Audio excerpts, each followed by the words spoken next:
I almost rage quit Sekiro after dying to the same boss for 2 hours, but 4 playthroughs later and it's become my most talked about game ever, but not for the reason you think. Hi, I'm Curry in a Hurry, and I rate video games like I'd rate your mom's cooking. Nice. I've been eating and playing video games since before I could read, so I thought, why not just rate video games like you rate a fancy food dish at a Gordon Ramsay restaurant? That is Curry in a Hurry. So today's main course is Sekiro: Shadows Die Twice. Now, I know it's got this reputation of being so unbearably difficult. It's like if the game devs got ran over by a car and used that pain as the basis for making a video game. But there's a lot more to Sekiro than just suffering. In today's video, I'll be rating Sekiro: Shadows Die Twice using a 4-part food review system, where I'll rate the game based on its presentation, its texture, its taste, and its value. Now, let's dive into the dish.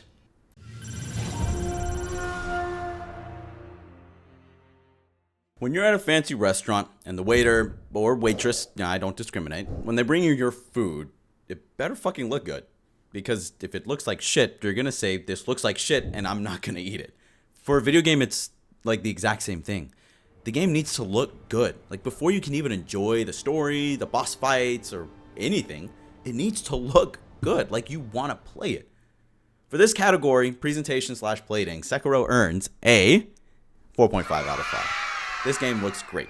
It's not some super hyper-realistic game like Last of Us or Red Dead 2 or something, but that's kind of how it's supposed to be. It's a fantastical world. It's got a very unique and beautiful design element to it, where the background generation and the character design has its own charm. It's rooted in feudal Japanese art style, but it's got this, almost mythical look to all the characters. It's really great. And if you want to take a step away from just the physical design of the bosses and the areas, look at the boss fights itself. I mean, they developed and deliver some of the most incredible visuals that you will ever see in a boss fight. Take the dragon fight itself right here. It just looks so good. Now, this game doesn't get a perfect 5 out of 5 in the presentation category simply because it's locked at 60 FPS. Now, I know you're going to say, oh my god, what a pussy, he's crying about FPS. It still earns a 4.5 out of 5. This is a really good score. It's just a personal gripe of mine. Some of those cutscenes, the frame drops were really aggressive. If the game was optimized for a higher 120 or 150 FPS, and you had a system that could run it, it would make that so much smoother.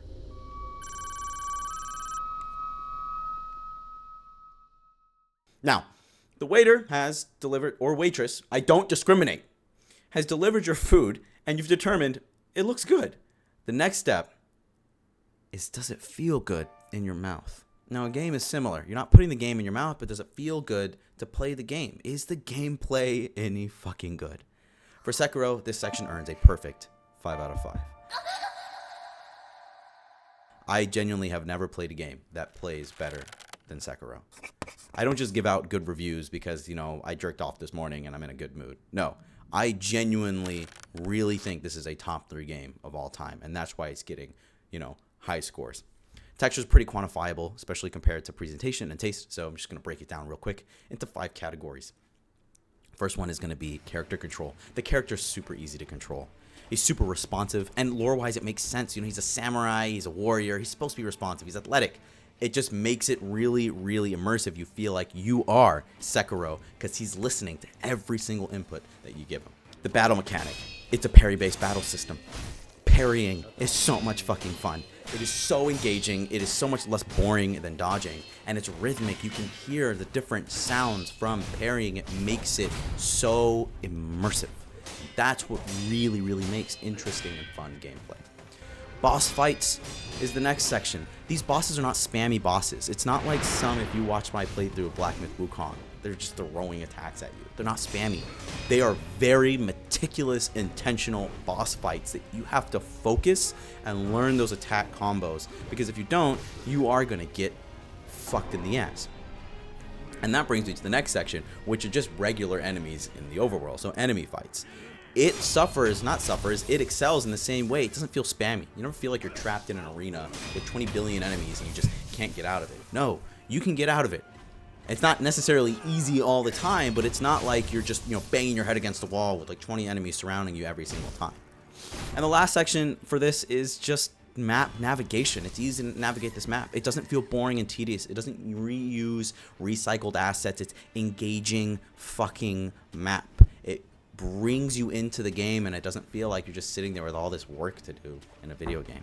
And in my honest opinion, Sekiro plays a billion times better than Elden Ring. It is so much more engaging.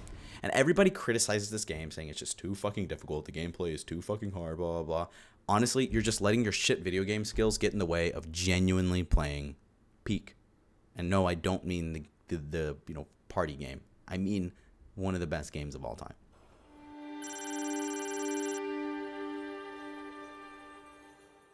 So we've established that the game looks damn good, but not perfect. It feels perfect in your mouth. Hey, yo. But the bread and butter here is, does it fucking taste good? For the story of Sekiro Shadows Die Twice, it earns a 3.8 out of 5. Now, I'm not the type to just genuinely give great reviews across the board. I'm honestly tempted to knock this one just a bit lower, but it does get carried by a few elements. So let's get into those elements of taste the game does well, because there's quite a few of them. The main one is there's multiple different endings. So this allows the player to explore these different elements of taste without having to buy another game or wait for a sequel. You get to touch on themes like greed, sacrifice, loyalty, just to name a few. And on top of that, the dialogue isn't that overwhelming. So you don't have to sit through a whole bunch of this just to decipher what flavors are important or not. It's fairly easy to follow, and there are a bunch of key decision points in the game that almost gives you a bit of control over the game and makes it that much more immersive. However, where the taste is good, it's only really good because you have to play the game multiple times. Matter of fact, I'll argue that your very first playthrough of Sekiro, from a story standpoint, it's kind of meh. Like, it's not bad, but it's just not like Ghost of Tsushima, where you're like, oh my gosh, plot twist, story element, story element, story element. In order to really extract all the complementary flavors that the story has to offer, I would recommend you play the game at least twice, if not go for all 4 endings. The main problem is the build up to all of those different endings from a gameplay standpoint, it's all pretty much the same. So you end up just rushing through your second and your third playthrough just to get to a decision point and watch a different ending that you could just go to YouTube and watch it yourself.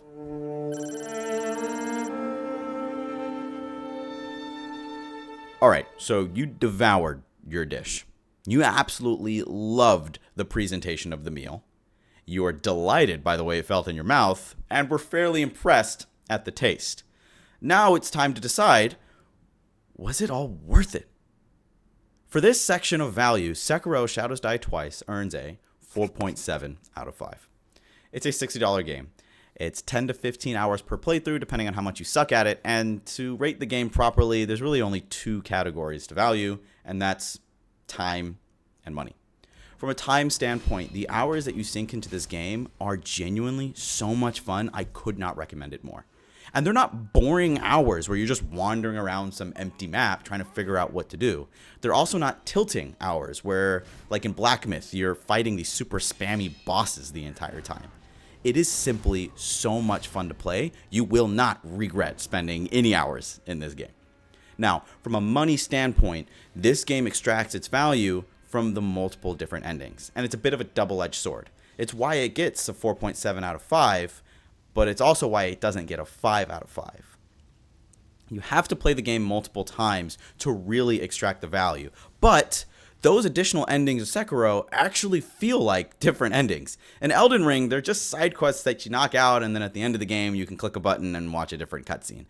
This, to me, is really where Sekiro extracts its value. You get quality quantity for your money.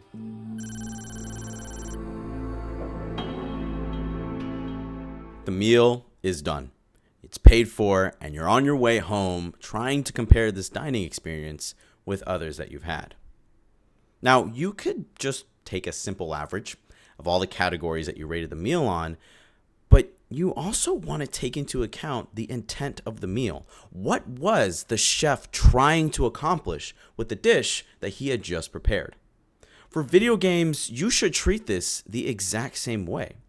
You want to put focus on the parts of the game that the game devs really put emphasis on, but without ignoring the elements that they just didn't get well. Sekiro, like most Souls games, puts a lot of emphasis on gameplay and visuals, and less so on story. For this reason, I weight my categories using a skewed weighted average. Presentation is at 25%, texture will be at 30%, story at 20%, and value at 25%. This allows to take into account for the heavy emphasis the game devs put on gameplay as opposed to story, but without skewing the scales too much, where I focused on one way too much or another way too little. Overall, based on this weighting, my final rating for Sekiro Shadows Die Twice is a 4.6 out of 5. It is truly one of my most favorite games ever, and you will not regret playing it. Yes, the story can be a bit boring if you don't do multiple playthroughs. Yes, the multiple playthroughs is actually a big drawback. And yes, there are some performance issues at times. Overall, it is truly the most fun I've had playing a game in a very, very long time. This concludes my rating of Sekiro Shadows Die Twice. Thank you guys so much for watching. Make sure you leave your thoughts in the comments below and drop a like and subscribe. Let me know if you agree, if you disagree, or if I just convinced you to play the 2019 Game of the Year.